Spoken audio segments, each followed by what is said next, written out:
Urine పోయడంలో ఇబ్బంది అంటే urine దార సరిగ్గా రాకపోవడము, యూరిన్ పూర్తిగా ఖాళీ అవ్వనప్పుడు మూత్రం సంచిలో యూరిన్ నిలవ ఉండిపోతుంది. అలాంటి సమయాల్లో యూరినరీ ఇన్ఫెక్షన్స్ అనేది కామన్‌గా చూస్తాం.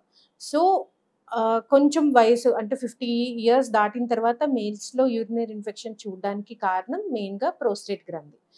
ఆహ్, ఇప్పుడు యూరినరీ ఇన్ఫెక్షన్ వస్తే ఏ ఏ లక్షణాలు ఉంటాయి అనే దాని గురించి మాట్లాడదాం.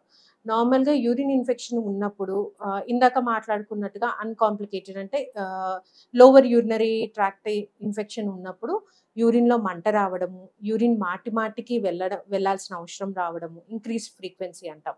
అండ్ యూరిన్ వస్తే ఆపుకోలేకపోవడం, అర్జెంట్‌గా వెళ్ళడము, ఇవన్నీ లక్షణాలు ఈ లోవర్ యూరినరీ ట్రాక్ట్ అన్‌కాంప్లికేటెడ్‌లో ఉంటుంది. ఒక్కొక్కసారి ఈ లక్షణాలతో పాటు కొంచెం ఫీవర్ ఉండడము, చలితోటి రావడం అనేది జరుగుతుంది.